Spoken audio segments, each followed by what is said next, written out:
오늘은 2026년 5월 19일 부활 제7주간 화요일입니다. 성부와 성자와 성령의 이름으로 아멘. 요한이 전한 거룩한 복음입니다. 그때 예수님께서는 하늘을 향하여 눈을 들어 말씀하셨다. 아버지, 때가 왔습니다. 아들이 아버지를 영광스럽게 하도록 아버지의 아들을 영광스럽게 해 주십시오. 아버지께서는 아들이 아버지께서 주신 모든 이에게 영원한 생명을 주도록 아들에게 모든 사람에 대한 권한을 주셨습니다. 영원한 생명이란 홀로 참 하느님이신 아버지를 알고 아버지께서 보내신 예수 그리스도를 아는 것입니다. 아버지께서 저에게 하라고 맡기신 일을 완수하여 저는 땅에서 아버지를 영광스럽게 하였습니다. 아버지, 세상이 생기기 전에 제가 아버지 앞에서 누리던 그 영광으로 이제 다시 아버지 앞에서 저를 영광스럽게 해 주십시오.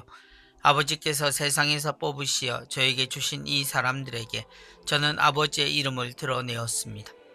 이들은 아버지의 사람들이었는데 아버지께서 저에게 주셨습니다. 그래서 이들은 아버지의 말씀을 지켰습니다. 이제 이들은 아버지께서 저에게 주신 모든 것이 아버지에게서 왔다는 것을 알고 있습니다. 아버지께서 저에게 주신 말씀을 제가 이들에게 주고 이들은 또 그것을 받아들였기 때문입니다. 그리하여 이들은 제가 아버지에게서 나왔다는 것을 참으로 알고 아버지께서 저를 보내셨다는 것을 믿게 되었습니다. 저는 이들을 위하여 빕니다. 세상을 위해서가 아니라 아버지께서 저에게 주신 이들을 위하여 빕니다. 이들은 아버지의 사람들이기 때문입니다.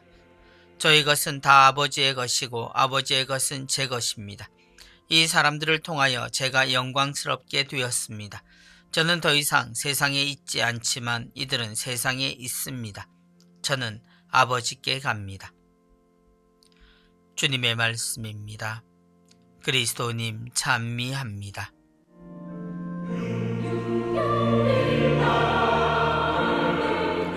저는 이들을 위하여 빕니다. 우리는 하느님을 믿는다 말하지만 자주 외로움 속에 갇히곤 합니다.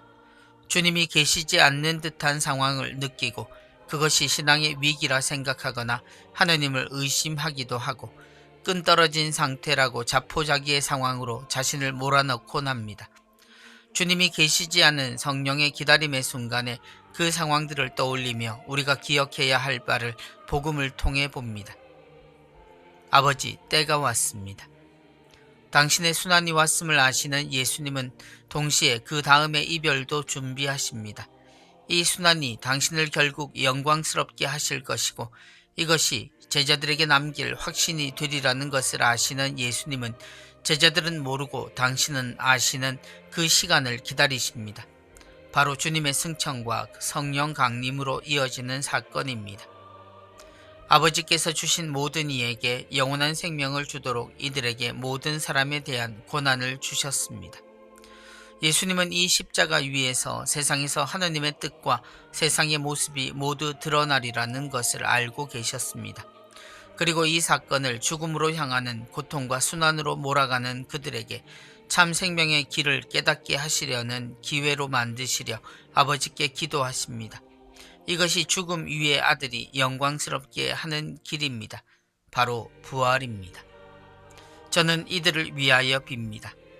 돌아가시는 날 이어지는 예수님의 기도는 이처럼 제자들과 당신을 따르는 이들을 위해 시간을 꽉 채우고 있었습니다.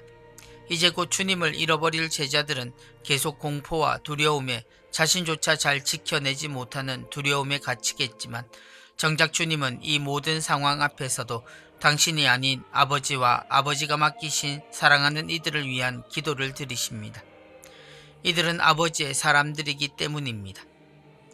주님을 잃은 두려움의 시간이 거듭될 때 부활하신 주님조차 사라지신 상황에 닫힌 이 문을 다시 열고 평화의 인사를 하실 주님은 없습니다. 그러나 우리 주님의 기도 속 우리가 결국 이 문을 열게 되리라는 것을 주님은 아셨습니다. 그날 문이 열리고 교회가 탄생한 것과 지금의 복음화는 이 기도에서 이미 이루어진 내용이었습니다. 성부와 성자와 성령의 이름으로 아멘.